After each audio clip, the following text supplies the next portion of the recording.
कुंज बिहारी गोपीजन वल्लभ गिरिवरधारी।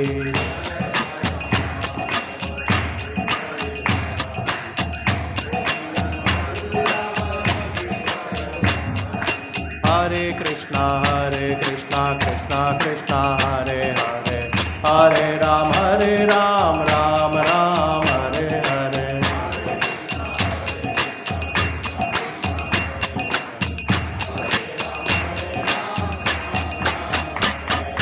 हरे कृष्णा कृष्णा कृष्णा हरे हरे, हरे राम राम राम हरे हरे।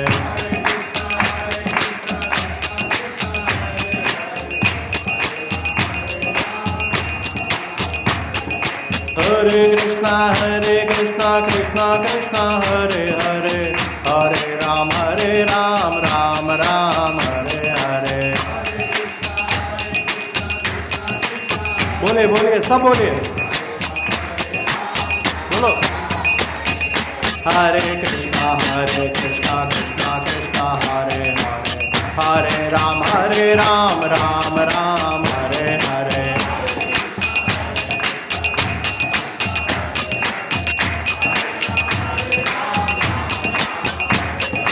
हरे कृष्णा कृष्णा कृष्णा हरे हरे, हरे राम राम राम हरे हरे।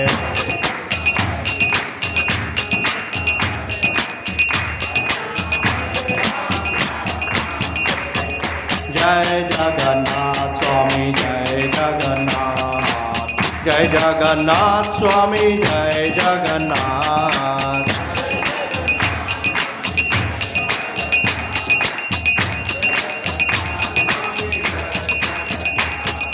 जय बलदेव जय बलदेव, जय बलदेव जय सुभद्रा।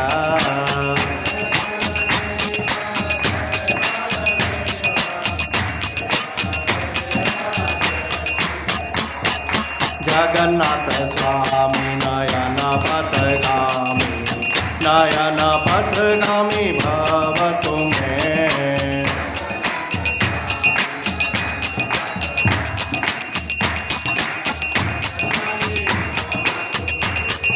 जय जगन्नाथ स्वामी जय जगन्नाथ, जय जगन्नाथ स्वामी जय जगन्नाथ।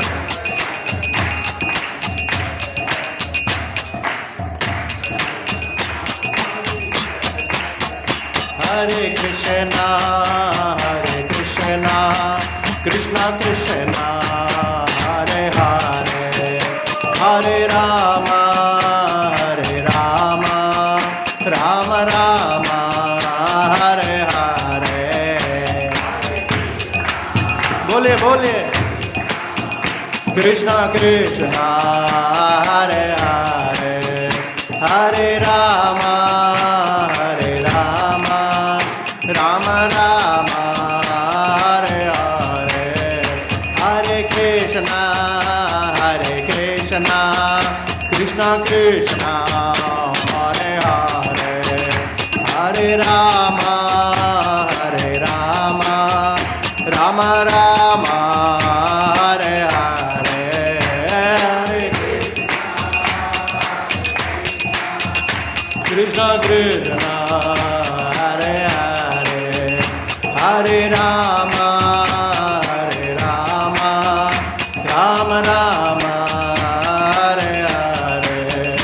हरे कृष्णा कृष्णा कृष्णा हरे हरे, हरे राम राम राम हरे हरे। हरे कृष्णा कृष्णा कृष्णा हरे हरे, हरे राम राम राम हरे हरे। जय जगन्नाथ बलदेव जय सुभद्रा।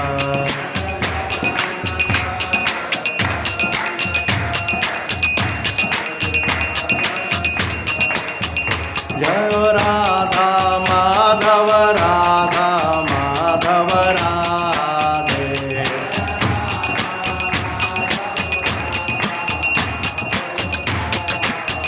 जय गौर निताय जय गौर निताय, गौर निताय जय गौर निताय।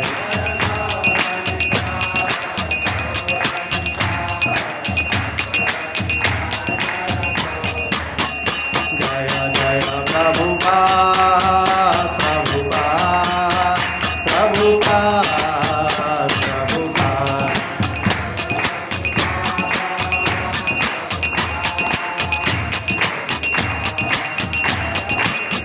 निताय गौर हरि बोल हरि बोल हरि बोल हरि बोल।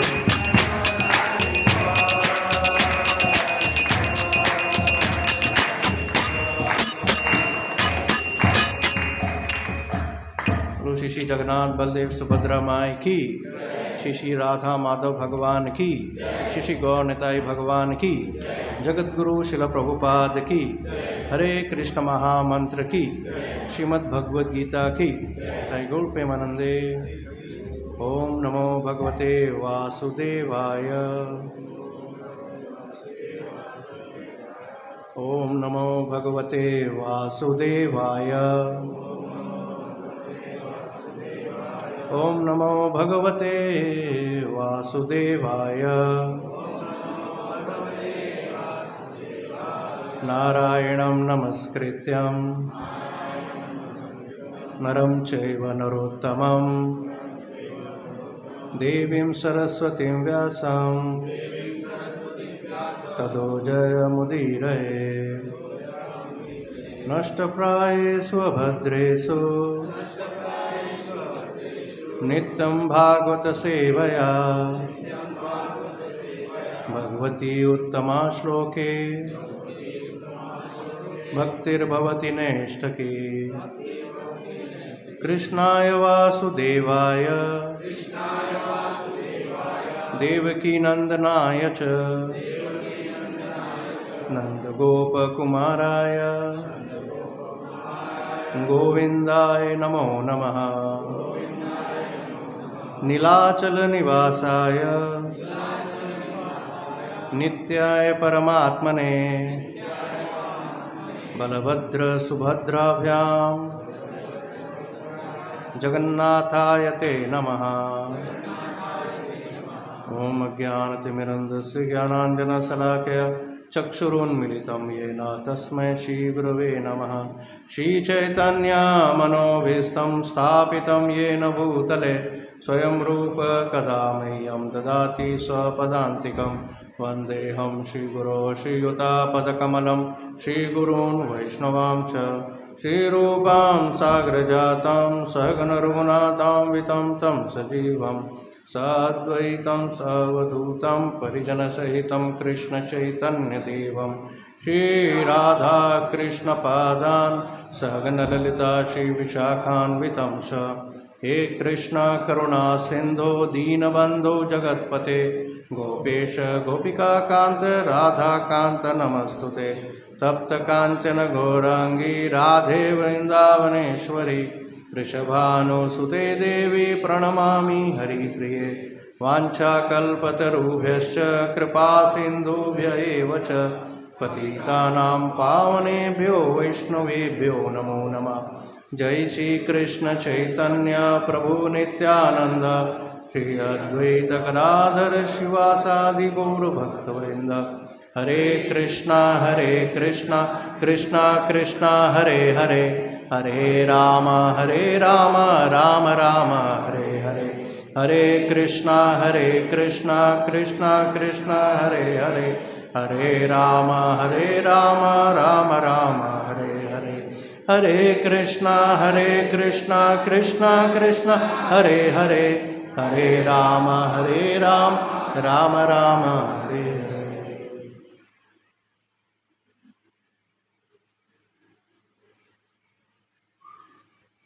हरे कृष्णा। तो सबका स्वागत है आज रविवार के साप्ताहिक प्रोग्राम में। और आज एक बहुत बड़ा उत्सव भी है। क्या है आज? आज जगन्नाथ जी का। आप लोग में से कौन कौन पुरी गया है? जगन्नाथपुरी? एक जन। और अच्छा, यहाँ से माता जी लोग, कुछ माताएं गए हैं, आप भी गए। कोई उड़िया है? कोई यहाँ पे उड़िया बैठा? उड़िया, उड़ीसा से कौन है? अच्छा, आप उड़ीसा से है। जय जगन्नाथ, जय जगन्नाथ। अभी उड़ीसा से? बहुत अच्छा, बहुत अच्छा। तो आज बहुत बड़ा उत्सव है। दुनिया का सबसे बड़ा रथ यात्रा, दुनिया का सबसे बड़ा पैदल यात्रा कौन सा है? सबसे बड़ा पद यात्रा जो पैदल लोग चल के जाते हैं, कौन सा है? ये जो वारी होते हैं ना, अभी ये जो पंढरपुर जाते हैं ना, अभी आपने देखा होगा, अभी सब रास्ते में है, अभी सब गए हैं पालकी लेके देहू और आलंदी से। दुनिया का सबसे बड़ा पद यात्रा यही है जो महाराष्ट्र में होता है। आलंदी और देहू से पालकी लेके जाते हैं कहाँ? पंढरपुर जाते हैं। विठ्ठला विठ्ठला विठ्ठला करके अभंग गाते हुए, माताएं सर पे तुलसी रख के सैकड़ों किलोमीटर जाते हैं। आपने देखा है? टीवी में देखा है? हाँ, पंढरपुर कौन कौन गया है? पंढरपुर लोग गए हैं, बहुत लोग नहीं भी गए हैं। हमारे लिस्ट में होना चाहिए, हमको पंढरपुर जाना है, हमको जगन्नाथपुरी जाना है। पैसा बचाइए। और एक्चुअली हम लोग को पैसा कमाते हैं भक्ति करने के लिए। जीवन का उद्देश्य है भक्ति, जीवन का उद्देश्य है भगवान को प्राप्त करना। उसके लिए अब ये जिस संसार में जीना है उसके लिए कमाना है। हम लोग करते उल्टा है कि हम लोग जीते हैं किसके लिए? करियर बनाने के लिए, पैसा के लिए, प्रॉपर्टी के लिए। भगवान सेकेंडरी है, प्राइमरी क्या है? ये सब चीज़ है। बस उसको उल्टा कर देना है कि हमको करना किसके लिए है? भगवान के लिए। हम जी रहे हैं किसके लिए? भगवान के लिए। और जीने के लिए हमको क्या करना है? पैसा कमाना है। भक्ति करने के लिए हमको पैसा कमाना है, क्योंकि जीवन का उद्देश्य पैसा कमाना नहीं है। अगर पैसा कमाना जीवन का उद्देश्य होता तो सारे पैसा कमाने वाले लोग बहुत सुखी होने चाहिए थे। लेकिन ऐसा है कि आप करोड़पति से पूछिए, ऐसा नहीं है जी। तो भगवान बार बार संदेश देते हैं यहाँ आके कि अपना मन किस में लगाओ? भक्ति में लगाओ। मन मना भव मद भक्तो मद याजी माम नमस्कुरु माम एवैसे युक्तम आत्माना मत परायण। मन मना भव मद भक्तो, अपना मन किस में लगाओ? मुझ में लगाओ। देखो सतयुग में ना, अभी कौन सा युग चल रहा है? अभी कलयुग चल रहा है। सतयुग में क्या होता था?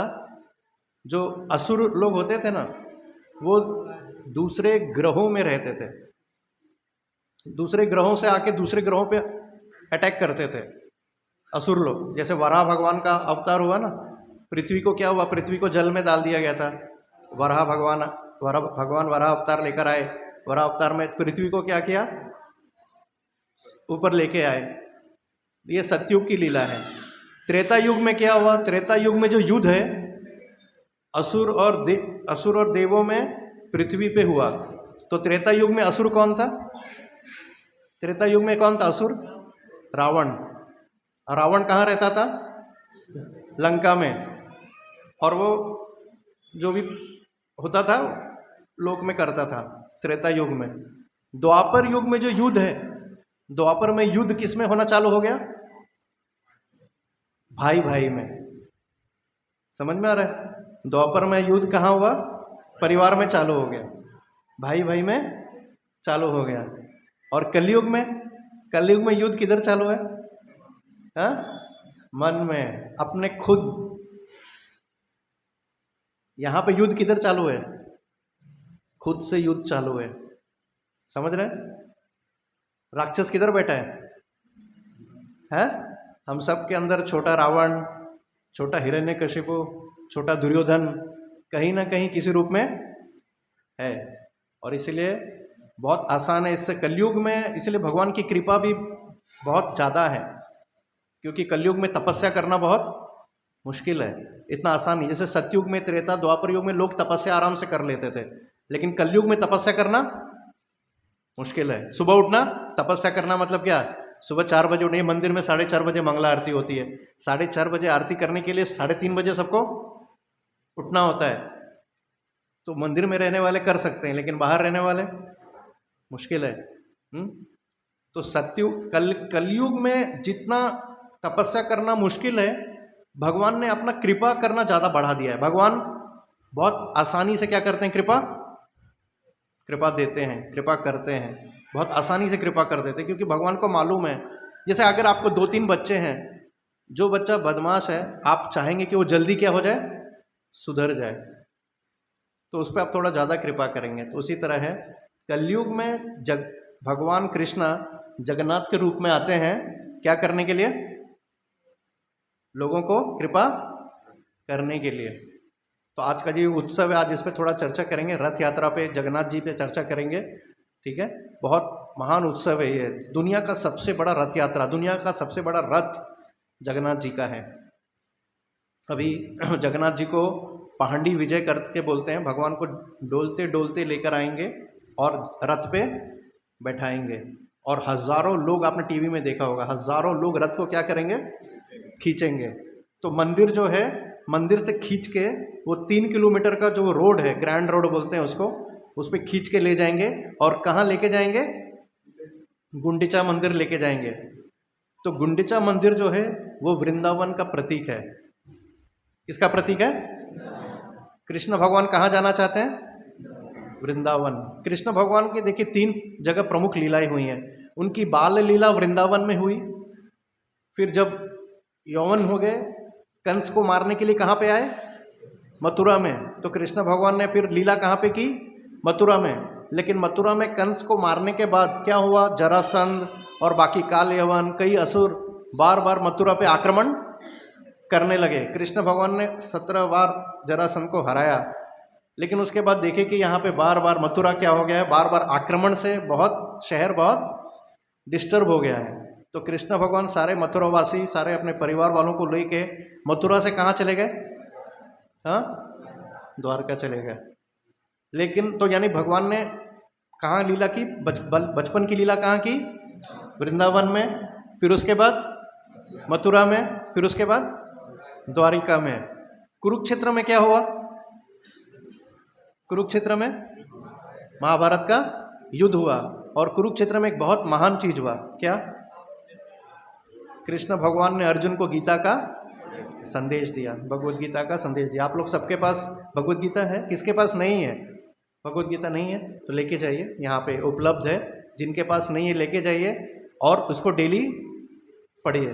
देखिए, हमको ये, जैसे मैंने पहले बोला ना, हमको हमारे आचार्य ने कहा है, अगर ये जीवन को सक्सेस करना है तो डेली गीता पढ़ना है। हर दिन आप नियम बना लीजिए। गीता में एक श्लोक है, कृष्ण भगवान कहते हैं, जो डेली गीता पढ़ता है वो भी मेरी पूजा करता है। मतलब पूजा करने का मतलब खाली ये नहीं कि हम आरती करें। जब आप गीता भी पढ़ रहे हैं तो आप कृष्ण भगवान की क्या कर रहे हैं? पूजा कर रहे हैं। आप कृष्ण भगवान के साथ संगति कर रहे हैं। You are associating with lord Krishna directly, जब आप गीता डेली पढ़ रहे हैं। एक ऐसा नियम बांध लीजिए कि मैं हर दिन बिना गीता पढ़े या तो घर से निकलूंगा नहीं, या खाऊंगा नहीं, या सोऊंगा नहीं, या कोई कार्य चालू नहीं करूंगा। एक नियम बांध लीजिए कि हर दिन एक पन्ना, कम से कम एक पेज या एक श्लोक मैं गीता का जरूर पढ़ूंगा। क्योंकि गीता किसके लिए है? हम लोगों के लिए। हम किसके भले के लिए? हाँ, अपने भले के लिए। देखिए, बस ये हमारे माइंड को ना ट्यून करना है। हमारा माइंड आज ट्यून है व्हाट्सएप, इंटरनेट, यूट्यूब। हमको वो अच्छा लगता है तो हम कितने आसानी से चले जाते हैं ना यूट्यूब में, व्हाट्सएप में, और घंटों बिता देते हैं। सही बात है कि नहीं? एक बार उसके अंदर घुस गए, इसलिए उसका नाम है इंटरनेट। नेट किसको बोलते हैं? जाल को। नेट का अगर हिंदी में ये करें तो नेट क्या है? जाल। तो वो क्या है? एक जाल है। एक बार आप घुस गए, उससे निकलना मुश्किल है। तो क्यों हम लोग क्योंकि हमारा मन देखिए कहीं ना कहीं स्थिर होना चाहता है, कुछ ना कुछ लुभावना चीज देखना चाहता है, तो मन इसी में लगा रहता है। कम देखते रहो, रील, नहीं तो वो, नहीं तो ये, कई घंटे बीत जाते हैं और हम सोचते, हम ये नहीं समझ पाते कि समय हमारे हाथ से जा रहा है। यही आपका माइंड अगर ट्यून हो गया कि नहीं मुझे गीता पढ़ना है, मोबाइल को एरोप्लेन मोड में रखूंगा या साइड में रखूंगा और मैं अपना गीता पढ़ूंगा। जो ये लोग कहते हैं ना कि मेरे पास समय नहीं है, कहाँ समय है सर, पैसा कमाना है, भागा दौड़ी करना है, ये सब भागा दौड़ी करने वाले को व्हाट्सएप देखने का समय मिल जाता है कि नहीं? हाँ, अखबार न्यूज पढ़ने का समय मिल जाता है कि नहीं? आईपीएल देखने का समय मिल जाता है कि नहीं? सब चीज का समय खाली किस चीज का समय नहीं मिलता है? किसका समय नहीं मिलता है? बाकी सबके लिए समय है हमारे पास। तो इसका मतलब क्या हुआ? इसका मतलब ये हुआ कि हमको जो चीज अच्छा लगता है हम उसके लिए समय निकाल लेते हैं। तो आप एक चीज निश्चित कर लीजिए कि ये जो गीता है ये हमारे भले के लिए है, और इसका जो संदेश हमारे से, क्यों? क्योंकि हमको हमारा मन किस में लगाना है? अगर मनुष्य जीवन सक्सेस करना है तो मन किस में लगाना है? कृष्ण में लगाना है। कृष्ण में मन लगाने का मतलब क्या है? कृष्ण भगवान के नाम का कीर्तन करना, कृष्ण भगवान के नाम का जप करना, कृष्ण भगवान के संदेश को पढ़ना, उनके उत्सवों में भाग लेना, कृष्ण भगवान की सेवा करना, कुछ कृष्ण के लिए करना। अगर मृत्यु पे विजय पाना है तो हमें कृष्ण के लिए कुछ करना है, तभी मृत्यु पे विजय पाएंगे, नहीं तो सब फेल हो जाएंगे। ये बात सत्य है, क्योंकि मृत्यु सर्वस हवरस। देखिए वहां पे श्लोक लिखा हुआ है, कालो अस्मि लोकस्य कृत वृद्धो। कृष्ण भगवान कह रहे हैं गीता में, मैं काल हूं, मैंने तुम्हें टाइम दिया है। तो ये जो जगन्नाथ जी हैं, जो रथ यात्रा है, ये क्यों कर रहे हैं भगवान? ताकि चाहते हैं लोग, लाखों लोग मेरी लीला में क्या हो? शामिल हो। कृष्ण भगवान को आनंद आता है कहाँ जाने में? वृंदावन जाने में। भगवान ने जो 3 जगह लीला की, वृंदावन, मथुरा और द्वारका, लेकिन कृष्ण भगवान का सबसे माधुर्य, सबसे आनंदमय समय कहाँ बीता? वृंदावन में। इसीलिए मथुरा में भी थे तो ब्रजवासियों को याद करते रहते थे, द्वारका में भी थे तो द्वारका में जब कृष्ण भगवान थे, ये रूप कैसे हुआ? जगन्नाथ बलदेव सुभद्रा का आंख बड़े बड़े हाथ छोटे, वो स्टोरी मैं आपको सुनाता हूं। क्या होता है, कृष्ण भगवान जब द्वारका में रहते हैं, कृष्ण भगवान की प्रमुख पटरानी कौन है? रुक्मिणी माता। और भी भगवान कृष्ण भगवान 16,108 शादी करते हैं, लेकिन प्रमुख पटरानी है रुक्मिणी माता, सत्यभामा, जाम्बवती, ये सब प्रमुख पटरानियां हैं। तो ये, और कृष्ण भगवान हर एक को महल दिए, कृष्ण भगवान सबसे सेवा लेते थे। लेकिन रात को जब कृष्ण भगवान सोते थे तो किनको याद करते थे? राधा रानी को याद करते थे, गोपियों को याद करते थे, ब्रज के सखाओं को याद करते थे, नंद बाबा को याद करते थे, यशोदा मैया को याद करते थे। उन सबको कृष्ण भगवान क्या करते थे? याद करते थे। और रात को राधे राधे, गोपी, सखा, नंद बाबा, यशोदा, इनको याद करते थे। तो रुक्मिणी माता और सब बाकी जितनी भी रानियां हैं, बोलते सेवा, द्वारका में सेवा करते हम, पैर दबाते हम, खाना भोग बढ़िया बढ़िया खाना खिलाते हम, और याद किसको करते? रात करते हैं राधा रानी, रात करते हैं वृंदावन को। हम लोग को याद करते नहीं है। तो एक बार रुक्मिणी माता कृष्ण भगवान को फेस टू फेस बोलती है, चक्कर क्या है? सेवा करते हम, पैर दबाते हम, खाना खिलाते हम, और याद आप करते हो किसको? वृंदावन को। तो कृष्ण भगवान बोले, देखो मेरा सभा का समय हो गया है, मुझे सभा में जाना है, ये सब का उत्तर का जवाब मेरे पास नहीं है। तुम्हें अगर उत्तर चाहिए तो तुम जाओ किसके पास? रोहिणी माता के पास। रोहिणी माता जी कौन है? बलराम की माँ। और रोहिणी माता जी भी वृंदावन में थी जब कृष्ण भगवान वृंदावन, वही रोहिणी माता भी द्वारका में भी है। तो रुक्मिणी माता बोलती ठीक है। इधर कृष्ण भगवान क्या करते हैं? कहाँ चले जाते हैं? सभा में चले जाते हैं। रुक्मिणी माता सारी रानियों को लेके, बाकी सारी रानियों को लेके जाती हैं रोहिणी माता के पास। और रोहिणी माता के पास जाके बोलती हैं कि माते, ये बात क्या है? हम दिन रात कृष्ण की सेवा करते हैं, लेकिन कृष्ण भगवान याद वृंदावन को करते हैं, व्रजवासी को करते हैं, राधा रानी को करते हैं। ऐसा क्या है वृंदावन में? हमें सब कुछ डिटेल में बताइए, वृंदावन के बारे में डिटेल में बताइए, उनके बाल लीलाओं के बारे में सब कुछ हमें डिटेल में बताइए।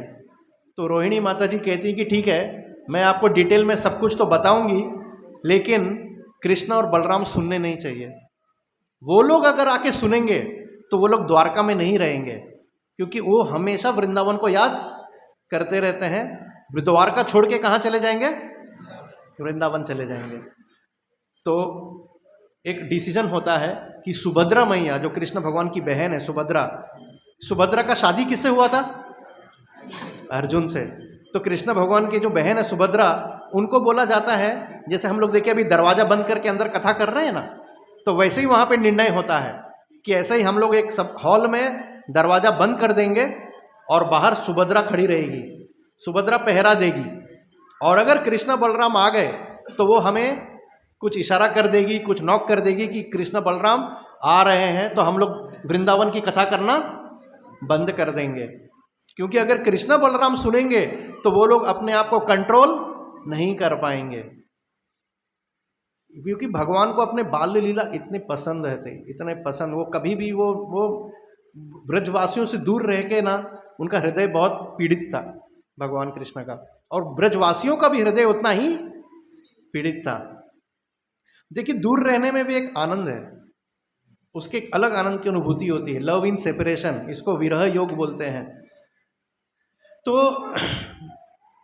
डिसीजन हो जाता है और कथा चालू हो जाता है। कृष्ण रोहिणी माता जी बचपन की बाल्य लीलाएं सबको सुनाना चालू करती हैं कि कैसे कृष्ण भगवान जेल में जन्म लिए, वसुदेव जी ने टोकरी में उनको डाला, सारे द्वार अपने आप खुल गए, सारे सिपाही सो गए, यमुना जी पार किए, वसुदेव जी कृष्ण को लेके गोकुल आए, गोकुल में नंद बाबा के घर में कृष्ण को रख दिए, उनको जो लड़की हुई थी वो लेके आ गए, और फिर उसके बाद कृष्ण भगवान आस्ते आस्ते बड़े हुए दामोदर लीला किए, जिसमें यशोदा मैया ने कृष्ण भगवान को क्या किया था, बांध दिया था, और कृष्ण भगवान फिर उसके बाद अपने आप को घसीट घसीट के गए और दो बड़े बड़े पेड़ यमल अर्जुन को क्या किए, गिरा दिए। तो इस तरह की सारी लीलाएं एक एक करके सबको सुनाने लगे, और ब्रजवासी कैसे कृष्ण भगवान को अपना बच्चा अपना समझते थे। तो कृष्ण भगवान के साथ खेलना, उनको थप्पड़ मारना, उनको माखन खिलाना, उनको कंधे पे चढ़ जाना, कृष्ण भगवान को भगवान नहीं समझते थे। क्या समझते थे? वो अपने, मेरे अपने हैं, तो जो करना है हम उनके साथ कर सकते हैं। तो भगवान को ये प्रेम जो है ना बहुत पसंद है, जिसमें लोग भूल जाते हैं, ब्रजवासी भूल जाते हैं कि ये लाला कौन है, ये भगवान नहीं है, ये तो मेरा लाला है। तो वो प्रेम में जो कृष्ण भगवान को इस तरह से जब कोई प्रेम करता है, ये प्रेम सिर्फ ब्रजवासी कर सकते थे, मथुरावासी नहीं और द्वारकावासी नहीं। द्वारकावासी कृष्ण भगवान को कैसे देखते थे? राजा के रूप में। मथुरावासी कैसे देखते थे? कंस के हत्यारे के रूप में, उसमें भी राजकुमार के रूप में, द्वारका में राजा के रूप में। लेकिन ब्रज वृंदावन में कैसे देखते थे? हमारे लाला के रूप में। ये तो कौन है? हमारे लाला है, ये तो हमारे माखन चोर है। तो इस रूप में देखते थे। तो इधर लीला जब सुना रही हैं, कान लगा के सुभद्रा मैया क्या कर रही है, ये सब लीला सुन रही हैं, और लीला सुन के उनको, सुभद्रा मैया को इतना आनंद आता है कि सुभद्रा की आंखें क्या होती हैं, बड़ी। देखिए यहाँ पे जो बीच में जो आपको रूप दिख रहा है सुभद्रा मैया का, ऐसे सुभद्रा की आंखें हो जाती हैं, आंख बड़े, हाथ अंदर, पैर छोटे, आनंद में हो जाता है। अच्छा, इधर कृष्ण भगवान बलराम जी के साथ कहाँ पे हैं? जब ये चल रहा है लीला, जब ये कथा सुनाई जा रही है, कृष्ण बलराम किधर है? सभा में है। लेकिन इस संसार में अगर कोई चीज किसी से नहीं छुप सकता है तो वो कौन है? कृष्ण भगवान। कृष्ण भगवान से कुछ भी हो सकता है। हम अपने पत्नी से छुपा लें, अपने बॉस से छुपा लें, अपने माता पिता से कुछ करें और छुपा लें, लेकिन एक जन से नहीं छुपा सकते। किससे? कृष्ण भगवान से तो नहीं छुपा सकते। सर्व कारण कारणम, कृष्ण भगवान को सब कुछ मालूम है कि कौन क्या कर रहा है, कहाँ क्या हो रहा है। तो कृष्ण भगवान बलराम जी को बोलते हैं, सभा पैकअप करो, सभा कैंसल, हम लोग चलते हैं। कहाँ चल रहे हैं? कुछ तो हो रहा है, सब हॉल में, दूसरे हमारे महल में कुछ लीला चल रही है, चलो हम लोग भी चलते हैं। सभा कैंसिल कर दिया और बलराम जी के साथ आ गए। आगे तो क्या देखते हैं? दरवाजा बंद है, दरवाजे के बाहर कौन है? सुभद्रा। और सुभद्रा मैया कान लगा के सुन रही हैं, और सुभद्रा के आंख बड़े, हाथ छोटे। कृष्ण भगवान बलराम उनका रूप देख के समझ जाते हैं अंदर कुछ तो बहुत मधुर चालू है। तो सुभद्रा के आगे कृष्ण भगवान और सुभद्रा के पीछे बलराम जी भी कान लगा के क्या करते हैं, वो लोग भी सुनने लग जाते हैं कि अंदर क्या चल रहा है। और अंदर क्या चल रहा है, रोहिणी माता जी रुक्मिणी को बता रही हैं, सारे रानियों को बता रहे हैं कि अब कृष्ण भगवान के कंधे पे ग्वाल बाल चढ़ गए, और कैसे वो जो खींचातानी वाला जो गेम होता है ना, उसमें कृष्ण भगवान हार गए। इस तरह की लीलाएं सुना रही हैं। और कृष्ण भगवान जैसे ही वृंदावन की लीला सब सुनते हैं, जय श्री श्री जगन्नाथ बलदेव सुभद्रा माई की, श्री राधा माधव की, गौर निताई की, तो जैसे ही वो सुनते हैं राधा तो कृष्ण भगवान और बलराम जी को सारे वृंदावन के सारे बचपन के बीते हुए दिन सब याद आ जाते हैं और उनको भी आनंद आने लग जाता है, उनके भी महाभाव प्रकट हो जाते हैं और कृष्ण भगवान की भी आंखें क्या होती हैं, बड़ी हो जाती हैं, बलराम जी की भी आंखें बड़ी हो जाती हैं, हाथ छोटे हो जाते हैं, पैर छोटे हो जाते हैं, आनंद में सुन के उनको। जैसे कभी कभी हमें भी देखिए ना, कभी कभी डर लगता है तो रोंगटे खड़े होते हैं कि नहीं, कभी भय लग जाता है तो, या कभी कभी बहुत आनंद आ जाता है तो हमें हमारा रूप चेहरा बदल जाता है, या कभी कभी जब बहुत क्रोध आता है तो हमारा चेहरा, ये तो सबने देखा होगा क्योंकि कलयुग में क्रोध आना तो बहुत कॉमन है। झगड़ा होता है तो आंख कैसे हो जाता है ना, आंख बड़े नहीं, रूप रंग बदल जाता है। उसको पति पत्नी घबरा जाती है कि ये मेरा ही पति है क्या, ये मेरी पत्नी है क्या, रूप भयानक रूप ले लिया। लेकिन कृष्ण भगवान का जो ये रूप है, ये कौन सा रूप है, ये आनंद का रूप है, ये महाभाव का रूप है। जब भगवान को आनंद आता है तो भगवान ये रूप ले लेते हैं। तो जब ये रूप लिया था तो उसी समय नारद मुनि आते प्रकट हो जाते हैं वहां पे। नारद मुनि ये रूप देख के नाचने लग जाते हैं, मैंने देखा मैंने देखा मैंने देखा करके नाचने लग जाते हैं। तब जगन्नाथ बलदेव सुभद्रा माई वापस अपने रूप नॉर्मल रूप में आ जाते हैं, समझ जाते हैं कि वहां पे कोई आया है।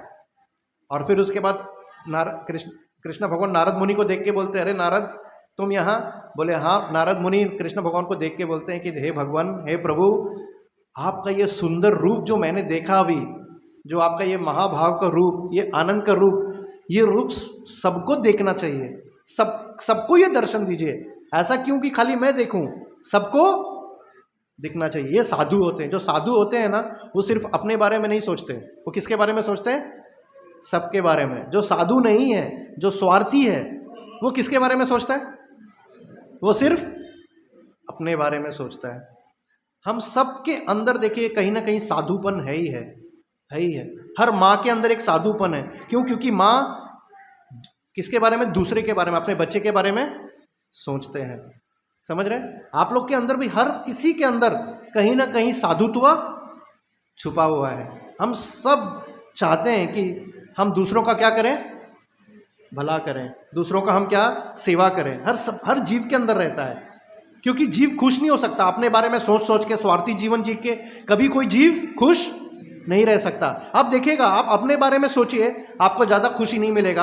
आप जब दूसरों के बारे में करेंगे ना, दूसरों की सेवा करेंगे, आपको ज़्यादा खुशी मिलेगा। आप यहाँ मंदिर में आएंगे, झाड़ू लगाएंगे, प्रसाद बांटेंगे, आप घर जाएंगे ना, आपको ज़्यादा आनंद आएगा।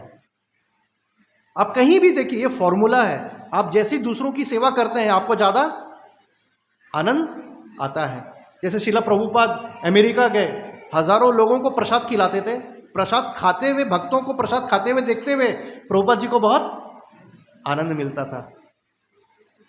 आप देखिए, ये सत्य है। मनुष्य योनि में ना, आप जब दूसरों का करेंगे तो आपको बहुत आनंद मिलेगा। दूसरों की सेवा करें, इसीलिए माताओं को बहुत आनंद आता है अपने बच्चों का, दूसरों का सेवा करके।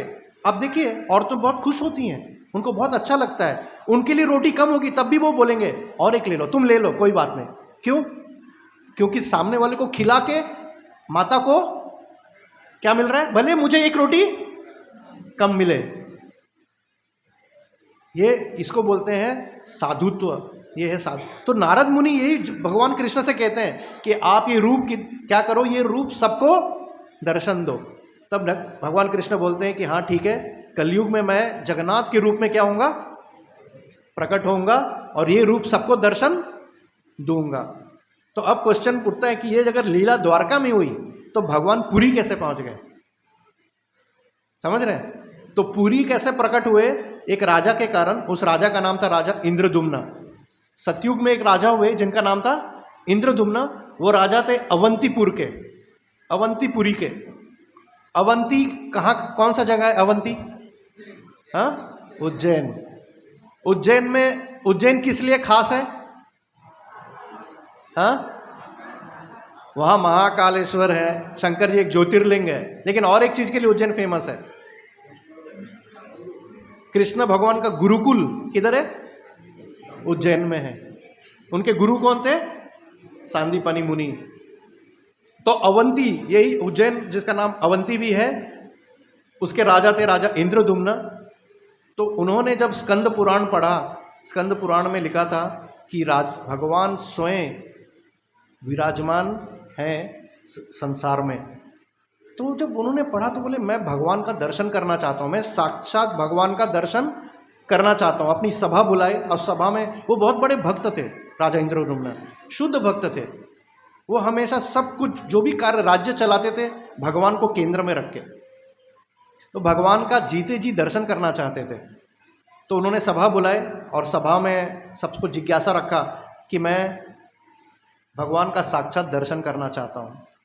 तो उसी सभा में भगवान एक सन्यासी के रूप में आते हैं, क्योंकि भगवान भी चाहते थे कि उनके राजा के हाथों से एक बहुत बड़े कार्य होना है। तो सन्यासी के रूप में आते हैं, बोलते हैं मैं एक तीर्थयात्री हूँ और मैंने भगवान का साक्षात दर्शन किया है। तो कहाँ किया है? उड़ देश में किया है, उद्र देश। ये उद्र देश, उड़ीसा को पहले उद्र देश बोलते थे। मैंने उद्र देश में नीलाचल करके एक जगह है, नीले कलर का एक पर्वत है नीलाचल, वहाँ पे मैंने साक्षात भगवान का दर्शन किया है। मैं 1 साल वहाँ रहा हूँ और नित्य मैं भगवान का दर्शन करता था। ये कौन कह रहे हैं राजा को? सन्यासी। ये सन्यासी हैं कौन? भगवान खुद। ठीक है, ये बोल के भगवान वहाँ से अंतर्ध्यान हो जाते हैं। तब राजा अपनी सभा में मंत्रीगण को बोलते हैं कि कौन ये जगह ढूंढ निकालेगा मेरे लिए, कौन ये जगह ढूंढ निकालेगा। तो उनके एक पुजारी होते हैं जिनका नाम विद्यापति होता है, वो बोलते हैं कि मैं जाऊंगा राजन, मैं ये जगह ढूंढ निकालता हूँ। उस सन्यासी ने कहा था पूर्व दिशा में है, उड़द्र देश में, तो मैं यहाँ से पूर्व दिशा में चलता हूँ। और इस तरह विद्यापति क्या करते हैं, उज्जैन से कहाँ जाते हैं?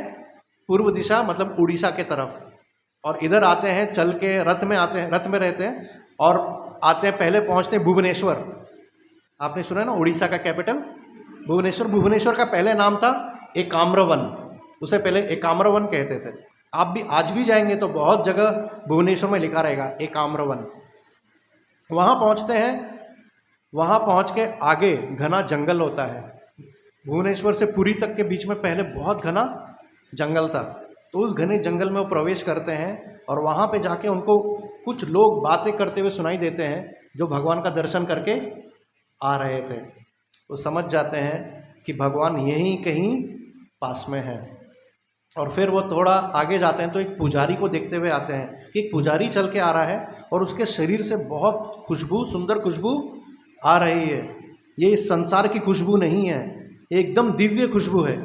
तो उस पुजारी को दंडवत प्रणाम करते हैं ये विद्यापति और उसको पूछते हैं कि आप कहाँ से आ रहे हैं, आपके इतना खुशबू क्या आ रहा है और आपके हाथ में ये हार कैसा है, ये फूलों का हार, ये तो इस संसार का नहीं लगता है। तो वो जो पुजारी होते हैं उनके ऊपर कृपा करने के लिए उनको हार देते हैं, उनको थोड़ा प्रसाद देते हैं।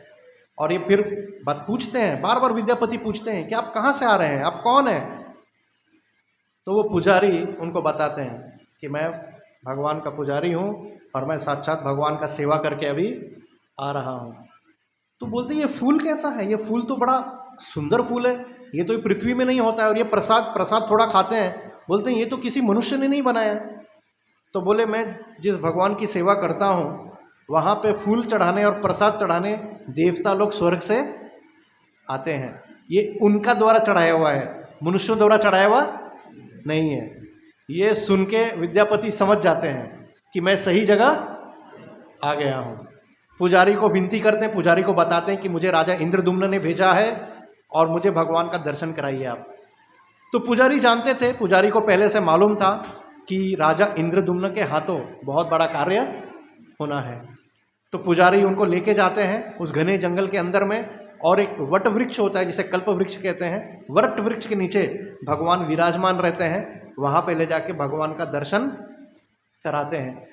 विद्यापति साक्षात भगवान विष्णु का दर्शन करते हैं। शंख चक्र गदा पद्म लिए हुए चतुर्भुज रूप में भगवान वहाँ विराजमान है। उनका दर्शन करके वो भगवान का गुणगान करते हैं, भगवान को दंडवत करते हैं, भाव विभोर हो जाते हैं विद्यापति, बहुत आनंदमय हो जाते हैं। और फिर थोड़ा समय वहाँ बिता के पुजारी कहते हैं चलिए अब यहाँ से हम लोग चलते हैं। फिर वहाँ से उनको लेके जब आते हैं तो विद्यापति अब समझ जाते हैं कि मुझे जल्दी से अपने राज्य में जाके राजा को बताना है कि मुझे भगवान का दर्शन मिल गया है। तो इस तरह पुजारी से आज्ञा लेके वो चले जाते हैं आते हैं राज्य में, अपने राज्य वापस आते हैं। राजा इंद्रदुम्न को पहले ही खबर आ जाती है, सैनिक लोग बता देते हैं कि पुजारी वापस आ गए हैं। राजा भाग के महल के बाहर आके उसका स्वागत करते हैं और उसके रूप को देख के, उसके भाव को देख के समझ जाते हैं कि ये भगवान का दर्शन करके आ रहा है। तो राजा उसको आलिंगन करते हैं और बोलते हैं मुझे सब कुछ डिटेल में बताओ कि क्या हुआ। फिर विद्यापति सब कुछ उसको डिटेल में बताते हैं। राजा निर्णय करते हैं कि अब मैं यहाँ पे नहीं रहूँगा, अब मैं हमेशा के लिए वहाँ पे शिफ्ट हो जाऊँगा जहाँ भगवान रहते हैं।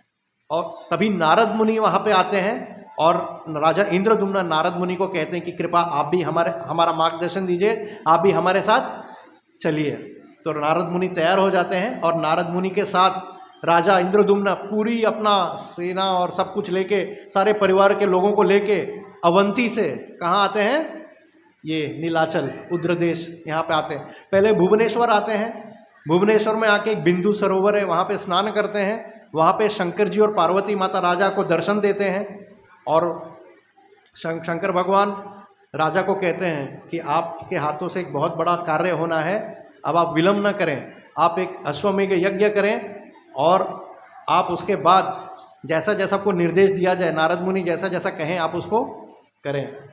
भगवान शंकर से आशीर्वाद लेके इंद्रदुम्न राजा आगे बढ़ते हैं और तब उत्कल प्रदेश के राजा उनसे मिलने के लिए आते हैं, जो वहाँ के जो राजा हैं। और वो राजा आके इंद्रदुम्न राजा को एक दुखद खबर सुनाते हैं। क्या दुखद खबर होता है कि भगवान वहाँ से अंतर्धान हो गए हैं। जिस भगवान का दर्शन करने के लिए वो इतने दूर से आए हैं, भगवान वहाँ अपनी लीला समाप्त करके अंतर्धान हो गए हैं। ये सुन के राजा इंद्रदुम्न को बहुत पीड़ा होता है कि मैं तो भगवान का दर्शन करने के लिए यहाँ आया था, मैं तो भगवान के साथ यहाँ पे रहने के लिए आया था, मेरे जीवन का लक्ष्य था भगवान का क्या करना, सेवा करना, दर्शन करना, और भगवान यहाँ से चले गए। तो बहुत दुखी होते हैं। लेकिन तभी आकाशवाणी होती है और भगवान को कहा जाता है, राजा को कहा जाता है कि आप दुखी ना हो, ये मेरी लीला है, आपके हाथों मेरे रूप का आपको विराजमान करना है, मेरे मंदिर का निर्माण करना है। तो आप पहले यज्ञ करिए, अश्वमेध यज्ञ करिए। आपके यज्ञ समापन के बाद समुद्र में एक बड़ा सा एक दिव्य काष्ठ मतलब पेड़ बहुत बड़ा एक लकड़े का काष्ठ बहता हुआ आएगा, वो आप अपने हिरासत में ले लीजिए। और उसके बाद एक क्या कहते हैं, जो रूप जो बनाते हैं ना, वो आएंगे और उनके द्वारा भगवान मेरे रूप का निर्माण होगा। शिल्पाकार आएंगे और मेरे रूप का निर्माण होगा। तो राजा यज्ञ करवाते हैं। यज्ञ कराने के बाद जैसा कहा गया था, आकाशवाणी हुई थी, समुद्र से बहता हुआ एक बहुत ही दिव्य लकड़े का, आप लोग थोड़ा आगे आ जाइए, थोड़ा और आगे आ जाइए। कुछ लोग इधर आ सकते हैं, यहाँ पे खाली है, यहाँ पे देखिए खाली है। कुछ लोग उठ के बीच में जो बैठे हैं ना, रास्ते में बीच में है, जो यहाँ पे आ जाइए, यहाँ पे खाली है। और थोड़ी देर के लिए एंट्री बंद कर दीजिए, क्योंकि हाँ बंद कर दीजिए। तो फिर उसके बाद राजा इंद्रदुम्न को जब वो लकड़े मिलते हैं, उसमें दिव्य चिन्ह होते हैं, शंख चक्र गदा पद्मा, वो दिव्य काष्ठ के होते, दिव्य काष्ठ कहते हैं उसको। फिर उसको अपने हिरासत में लेते हैं और कुछ समय के बाद भगवान खुद शिल्पाकार के रूप में आते हैं वहाँ पे। और भगवान एक कंडीशन रखते हैं, बोलते हैं मैं 21 दिन तक क्या करूँगा, इस रूप का, इस काष्ठ से रूप का निर्माण करूँगा भगवान का, लेकिन कोई मुझे डिस्टर्ब नहीं करना चाहिए। 21 दिन तक मुझे कोई डिस्टर्ब नहीं करेगा। तो राजा अग्री करते हैं इस बात को। और उसके बाद जो भगवान जो शिल्पकार के रूप में आए हैं, उन काष्ठ को एक कमरे में रख के उस पर कार्य करना चालू करते हैं। तो हर दिन आवाज़ आते रहता है, खट खट खट खट। तो सबको लगता है कि अंदर कुछ तो कार्य हो रहा है, लेकिन 15 दिन के बाद आवाज़ आना बंद हो जाता है। तो जो रानी होती है, राजा इंद्रदुम्न की पत्नी, वो घबरा जाती है, बोलती है अरे ये क्या, आवाज़ आना बंद हो गया, कुछ हो गया क्या अंदर, कहीं कुछ गड़बड़ तो नहीं हो गया। तो राजा को जिद करती हैं कि आप क्या करिए, दरवाज़ा खोल दीजिए, देखिए क्या हुआ है। तो राजा क्या करते हैं, दरवाज़ा समय के पहले खोल देते हैं, और जैसे ही खोलते हैं देखते हैं कि शिल्पकार तो अंतर्ध्यान हो गए, वो तो वहाँ पे नहीं है। और क्या देखते हैं, जगन्नाथ बलदेव सुभद्रा वेदी पे, बड़े बड़े जगन्नाथ बलदेव सुभद्रा के रूप हैं, और यही रूप जो आप लोग दर्शन करते हैं जो रथ पे बैठते हैं, इसी आँख बड़े और हाथ छोटे। तो राजा बहुत दुखी हो जाते हैं कि शायद से मैंने समय के पहले खोल दिया, तो इसीलिए भगवान का ये अधूरा रूप है। जब भगवान बहुत दुखी हो जाते हैं तो फिर से आकाशवाणी होती कि नहीं, मैं इसी रूप में क्या होऊंगा, विराजमान होऊंगा। अब तुम मेरे एक सुंदर मंदिर का क्या करो, निर्माण करो, ब्रह्मा जी को बुलाओ और ब्रह्मा जी के द्वारा यज्ञ करवाओ। ब्रह्मा जी खुद मुझे क्या करेंगे, यहाँ पे स्थापित करेंगे। तो इस तरह ब्रह्मा जी आते हैं और ब्रह्मा जी के द्वारा विग्रहों का क्या होता है, राजा एक बहुत सुंदर मंदिर का निर्माण करते हैं। जो मंदिर हम लोग देखते हैं ना, जो जगन्नाथपुरी में जो इतना विशाल मंदिर है, वो आज के डेट में बड़े बड़े वैज्ञानिक लोग भी ऐसे मंदिर नहीं बना सकते। वो इतना अद्भुत मंदिर है, वो जगन्नाथपुरी का जो मंदिर है वो बहुत ही अद्भुत मंदिर है। उसको कोई नॉर्मल आज के डेट के कंपनी वाले लोग ऐसे मंदिर नहीं बना सकते। तो वो अद्भुत मंदिर का राजा क्या करते हैं, निर्माण करवाते हैं, और जगन्नाथ बलदेव सुभद्रा के स्थापना के लिए साक्षात ब्रह्मा जी आते हैं। और भगवान विष्णु राजा इंद्रद्युम्न को कहते हैं कि आप मेरा जो सब कुछ बताते, मेरा रथ यात्रा निकालना, मेरी कैसे सेवा करना, ये सब, मेरा स्नान पूर्णिमा मनाना, ये सारी बता के राजा को बताते हैं। तो राजा भी भगवान से 3 वरदान मांगते हैं, मुझे 3 वरदान दीजिए। तो भगवान कहते, बोलो क्या चाहिए तुम्हें। तो राजा इंद्रद्युम्न कहते हैं, मेरा पहला वरदान कि मुझे कोई संतान ना हो। तो भगवान आश्चर्यचकित हो जाते हैं कि अरे संसार में सबको क्या चाहिए, संतान चाहिए, तुम्हें संतान क्यों नहीं चाहिए। तो बोले नहीं, संतान होगा ना तो मेरा ध्यान आपसे हट जाएगा, और दूसरा कि संतान को गर्व होगा और वो हमेशा हक बोलेगा कि ये मंदिर किसका है, मेरा है, ये प्रॉपर्टी किसका है, जबकि ये तो किसका है, आपका है। तो इसलिए मुझे संतान नहीं चाहिए। इसलिए देखिए सनातन धर्म में लोग भगवान से इतना प्रेम करते हैं कि कई लोग ब्रह्मचर्य ले लेते हैं, विवाह भी नहीं करते हैं, सन्यासी बन जाते हैं। ये प्रेम का एक ऐसा लेवल कि व्यक्ति भगवान से इतना प्रेम करता है कि वो शादी, इसीलिए कभी कभी परिवार वाले लोग थोड़ा घबराते हैं जब बच्चे लोग ज़्यादा मंदिर आने लगते हैं कि कहीं मेरा बेटा मेरे हाथ से, मतलब दूसरी औरत छीन के ले जाए चलेगा, कंपनी वाले छीन के ले जाए चलेगा, समझ रहे हैं ना, लेकिन भगवान अगर भगवान की सेवा में लग जाए तो नहीं चलेगा। ये बड़ी विडंबना है।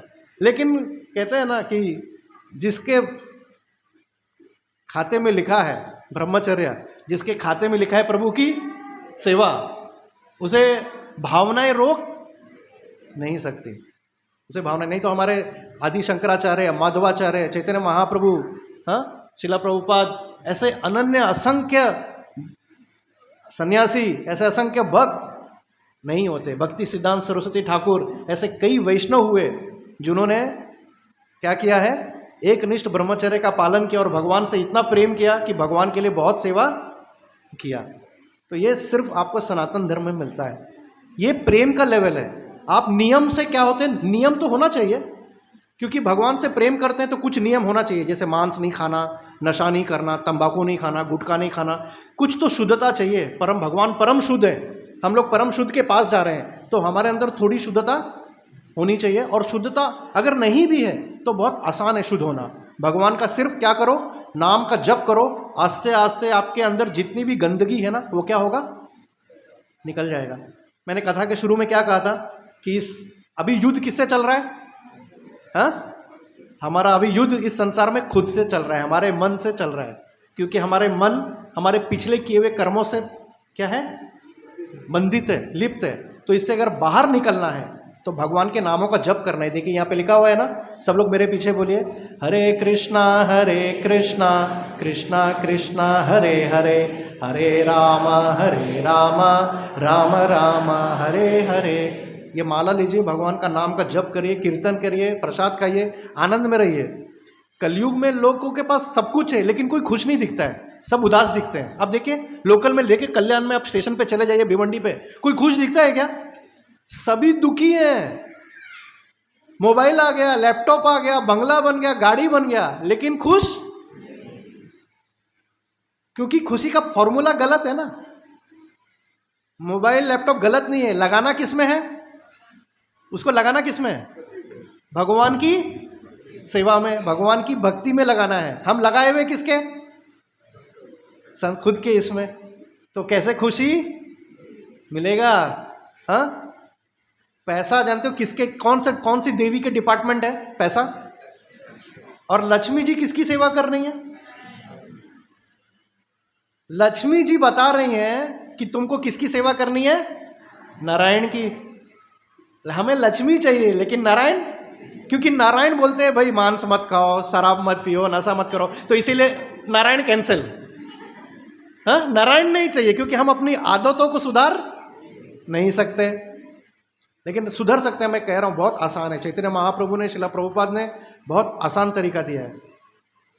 ठीक है, एक है नाम जप करो और दूसरा है कृष्ण भगवान का प्रसाद खाओ। जगन्नाथपुरी में दुनिया का सबसे बड़ा किचन है, मालूम है? दुनिया का सबसे बड़ा किचन किधर है? जहां, अच्छा मैं आपको, मेरा वो स्टोरी अधूरा रह गया। इंद्रद्युम्न राजा ने 3 वरदान मांगा था। पहला वरदान क्या? मुझे संतान ना हो। दूसरा वरदान मांगा क्या? कि हे जगन्नाथ आप दिन भर क्या करो, मैं आपको बहुत खिलाना चाहता हूं प्रेम से, क्योंकि राजा है ना। मैं 56 भोग हर दिन लगाऊंगा तो आपके हाथ हमेशा गीले रहे। आप कभी भी मत बोलना कि मेरा पेट भर गया, मैं दिन भर आपको खिलाता रहूं और आप दिन भर। तो ये जगन्नाथ जी के कहते हैं, पंडा लोग कहते हैं वहां की, कि जगन्नाथ के हाथ हमेशा गीले रहते हैं, हमेशा वो। तो ये अगर उनको खुश करना है तो आपको जगन्नाथ जी को अच्छा अच्छा भोग लगाना है। ठीक है, तो दूसरा वरदान ये मांगा तो भगवान बोले तथास्तु। तो इसीलिए दुनिया का सबसे बड़ा किचन किधर बना? जगन्नाथपुरी में। और वहाँ पे कई बड़े बड़े मिट्टी के हंडे में एक के ऊपर एक हंडे लग के उसमें लगाए जाते हैं। अच्छा, वहाँ पे क्या एक चीज़ याद रखिएगा, जगन्नाथपुरी में ना फॉरेन की सब्जी अलाउड नहीं है। वहाँ आलू नहीं, टमाटर नहीं, गोभी नहीं, पत्ता गोभी नहीं, शिमला मिर्च नहीं। जो विदेश की सब्जी है, भिंडी, ये सब विदेशी सब्जी है, भारत में नहीं होते थे पहले। जगन्नाथपुरी में जगन्नाथ जी को भारत की मिट्टी में जो सब्जी होती है ना, सिर्फ वो उनको लगता है। नारियल खूब यूज़ होता है वहाँ पे, भोपला बहुत यूज़ होता है वहाँ पे, बहुत सारी चीज़ें हैं जो वहाँ यूज़ होती हैं। लेकिन जो सब भारत की सब्जी है, ये सब विदेशी सब्जी अंग्रेज लोग लेकर आए। आलू, टमाटर, भिंडी, ये सब वो लोग लेके आए, पहले नहीं होता था भारत में। तो वहाँ पे जगन्नाथ जी को 56 भोग दिन भर लगते ही रहता है, कुछ न कुछ जगन्नाथ जी हमेशा खाते रहते हैं। दूसरा वरदान। तीसरा वरदान क्या? तीसरा वरदान कि आप पक्षपात किसी पे मत करना। आप दिन भर आप दिन भर क्या करना? भक्तों को दर्शन देते रहना।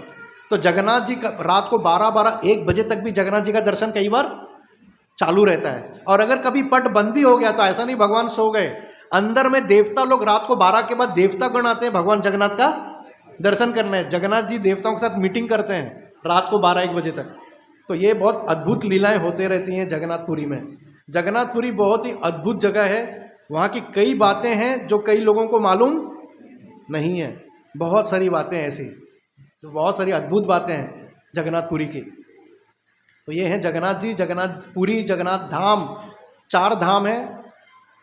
बद्रीनाथ है कहाँ? उत्तराखंड में। उत्तर में बद्रीनाथ, दक्षिण में रामनाथ, पश्चिम में द्वारकानाथ और पूर्व में जगन्नाथ। ठीक है, भगवान बद्रीनाथ में उठते हैं, राज्य कहाँ करते हैं? द्वारिका में। सोते कहाँ हैं? रामेश्वरम में। और खाते कहाँ हैं? जगन्नाथपुरी में। ठीक है, तो भगवान को अगर खुश करना है तो जगन्नाथ की सेवा करनी है। तो आज वो दिन रथ यात्रा का दिन है। आज जगन्नाथ, बलदेव, सुभद्रा को पुरी में रथ में बैठाया जाएगा।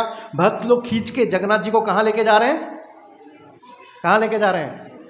वृंदावन लेके जा रहे हैं। जो गुंडीचा मंदिर है उसी को क्या बोलते हैं? वही वृंदावन है।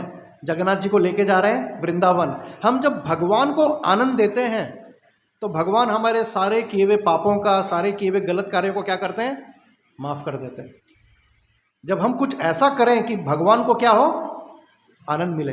जैसे सपोज करिए, जैसे हमारे मंदिर में हमें प्रभुपाद जी ने सिखाया है कि आप क्या करो, गीता लो और लोगों को गीता बांट दो। आप क्या करो, प्रसाद लो, लोगों को प्रसाद बांट दो। अभी जैसे ये कथा के बाद सबके लिए क्या है, प्रसाद है, मंदिर की तरफ से सबके लिए प्रसाद है। तो मंदिर में कई भक्त लोग जुड़े हुए हैं जो सेवा कर रहे हैं तन से, मन से और धन से। कोई वाणी से, यहाँ कीर्तन होते रहता है। प्रभु जी कहाँ गए, बैठे थे, दिन भर कीर्तन करते रहते हैं। प्रभु जी भी दिन भर कीर्तन करते रहते हैं। शाम को आप आएंगे, मैं कई बार आया हूँ, कोई नहीं होता है, ये प्रभु जी अकेले बैठ के कीर्तन कर रहे होते हैं। प्रभु जी इसको बोलते हैं भक्ति। दिखावे की भक्ति नहीं, दिखावे की भक्ति होती है कि जब कोई आया तब चालू हो गए, नहीं। एक होती है सच्ची भक्ति जिसमें कि कोई हो या ना हो, हमें तो भजन किसके लिए करना है, भगवान को आनंद देने के लिए करना है। जब ये चीज़ समझ जाएगा ना, वो दिखावे की भक्ति से ऊपर उठ जाएगा कि हम किसके लिए कर रहे हैं, भगवान को आनंद, भगवान को बड़ा आनंद आता है, इसलिए भगवान नाचते हैं। भगवान खुद चैतन्य महाप्रभु बनकर आए और खूब क्या किए, नाचे।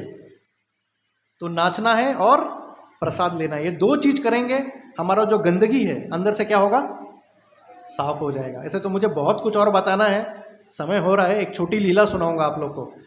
ये महाप्रसाद की लीला कि जगन्नाथपुरी का प्रसाद इतना फेमस क्यों है। एक बार क्या होता है, नारद मुनि बोलते मुझे जब भगवान विष्णु का झूठन खाना है, जगन्नाथ विष्णु का प्रसाद खाना है।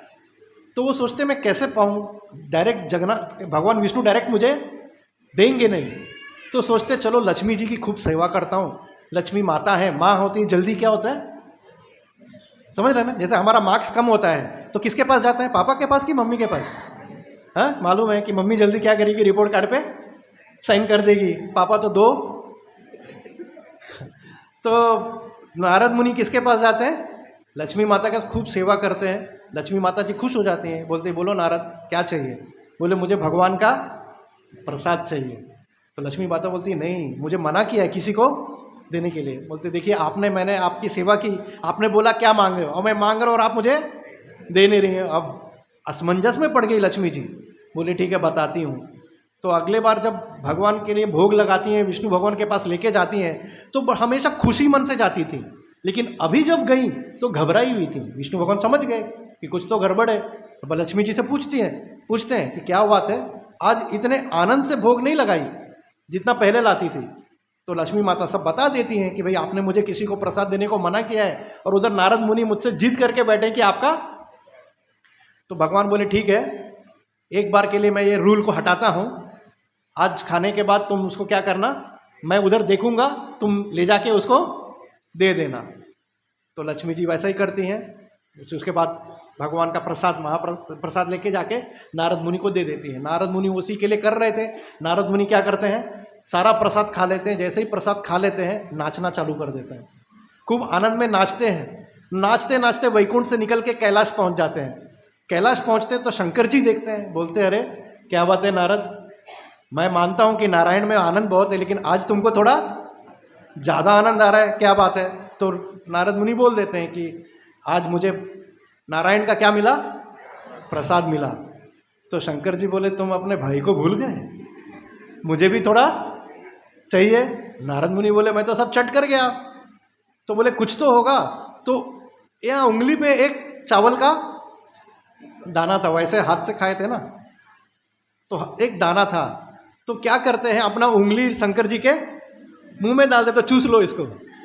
तो शंकर जी उसका उंगली चूस लेते हैं नारद मुनि का, तो एक दाना उनको मिलता है। एक दाना भी बहुत होता है, एक दाना भी, प्रसाद का एक दाना भी मिला तो भोले बाबा वो एक दाना खा के उनको भी आनंद आ जाता है जैसा नारद मुनि को था। तो वो भी नाचने लग जाते हैं और एकदम तांडव वाला नृत्य करने लग जाते हैं। सारे देवी देवता घबरा जाते हैं, बोलते अभी तो प्रलय का समय आया नहीं है। और भोले बाबा ऐसे तो सब देवतागण पार्वती माता के पास जाते हैं कि भाई क्या बात है, ये आज क्या हो गया है। तो पार्वती माता भी बोलते हैं मुझे भी नहीं मालूम, ये टाइम के पहले ऐसा क्यों हो रहा है।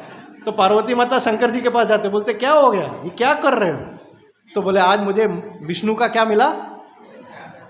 तो पार्वती माता बोले आप मेरे पति हैं, 50-50, मेरा किधर है।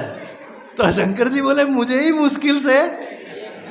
तो पार्वती माता बहुत नाराज हो जाती हैं, बहुत एकदम गंभीर हो जाती हैं, एकदम बोलते हैं ये आपकी हरकत मुझे पसंद नहीं आई, और रूठ के चली जाती हैं और तपस्या में एकदम लीन हो जाती हैं।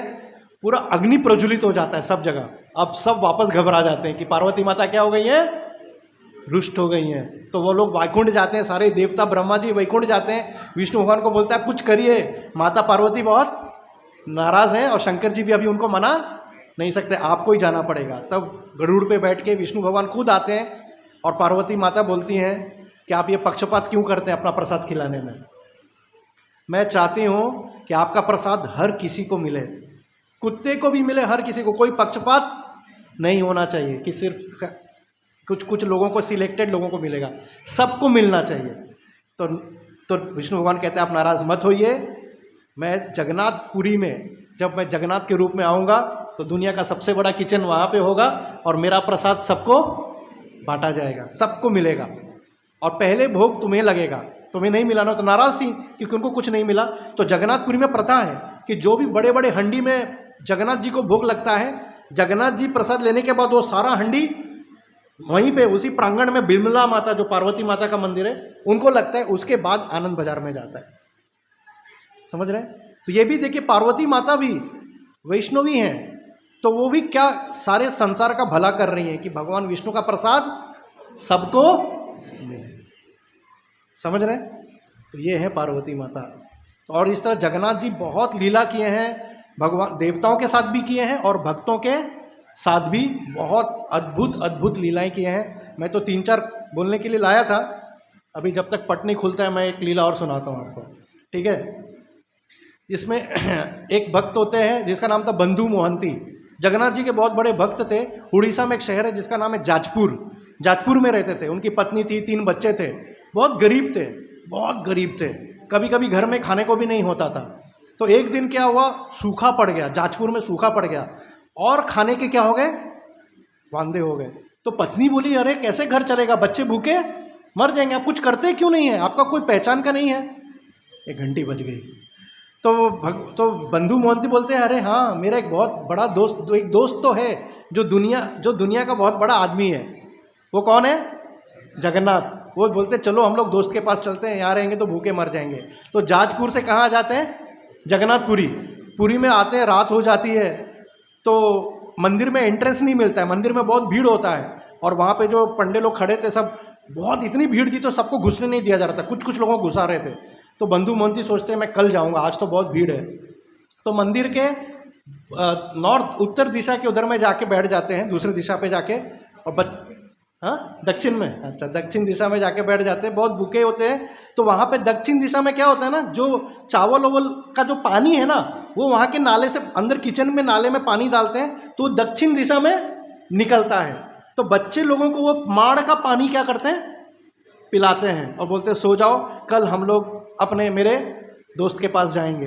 तो भगवान जगन्नाथ से देखा नहीं जाता है कि उनके भक्त इतने इसमें हैं। भगवान जगन्नाथ खुद एक ब्राह्मण का रूप लेके अपने एक प्लेट में, जब रात को भगवान सो जाते हैं, सब पंडा लोग बंद कर देते हैं, तो भगवान जगन्नाथ खुद एक अपने सोने के प्लेट में ढेर सारा भोग प्रसाद रख के ब्राह्मण का रूप लेके उस दक्षिण द्वार के उधर आके, बंधु मोहंती देखो तुम्हारे लिए प्रसाद लाया हूँ। तो बंधु मोहंती बोलता है अरे कौन लाया भाई? तो ब्राह्मण, देख ब्राह्मण खड़े हैं। ब्राह्मण कौन है?